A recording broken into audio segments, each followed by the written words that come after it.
United Nations (UN) High Commissioner for Refugees, Barham Salih, holds a meeting with local administrative and security leaders following his arrival at the Kakuma refugee complex in Kakamu on January 11, 2026.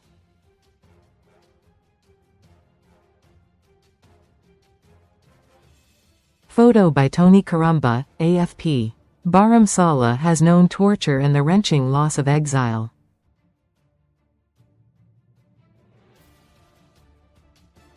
Four decades after his own ordeal, he has taken the helm of the UN Refugee Agency as it grapples with a funding shortfall and ever-rising needs.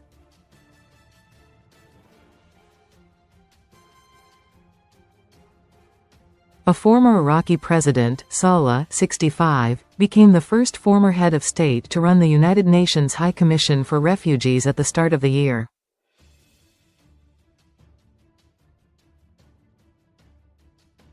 It is a profound moral and legal responsibility, Salih told AFP during his first trip in the new role, to Kakuma refugee camp in Kenya.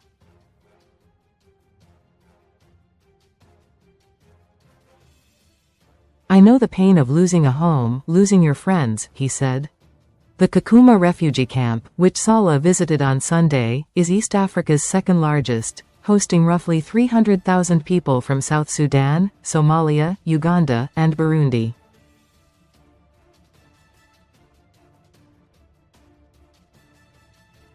It has been in place since 1992.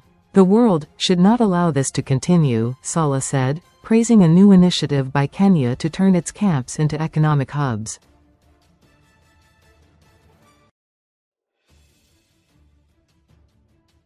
"We should not only protect refugees, but also enable them to have more durable solutions," he said, while adding, "The better way is to have peace established in their own countries. Nowhere is nicer than home."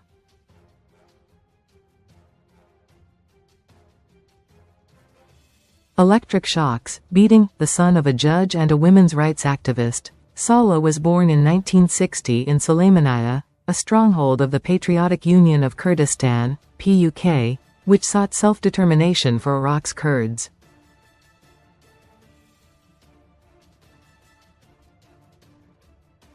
He went into exile in Iran in 1974, spending a year at a school for refugees.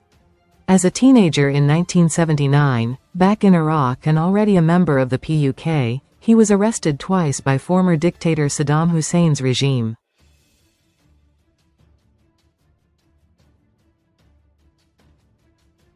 "I was released after 43 days after having suffered torture, electric shocks, beating," he said.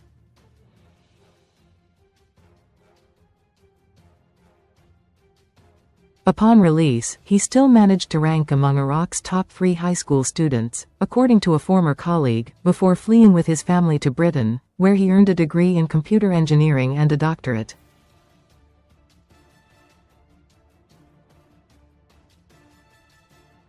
Salih has real experience of exile.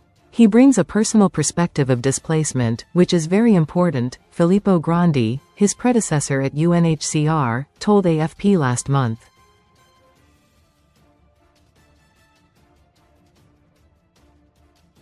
Salih went on to a successful career in Iraqi Kurdistan and Iraq's federal government after Hussein's overthrow in 2003, holding the largely ceremonial role of president from 2018 to 2022.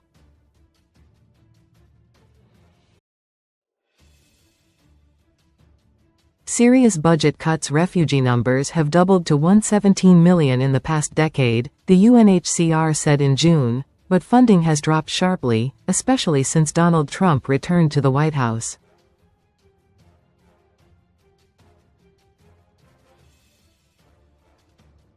Secretary-General Antonio Guterres recently praised Salih's experience as a crisis negotiator and architect of national reforms, at a time when the agency faces very serious challenges.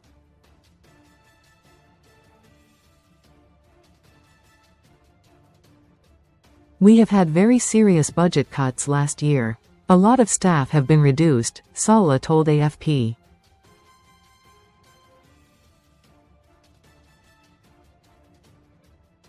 But we have to understand, we have to adapt, he said, calling for more efficiency and accountability, while also insisting the international community meets its legal and moral obligations to help.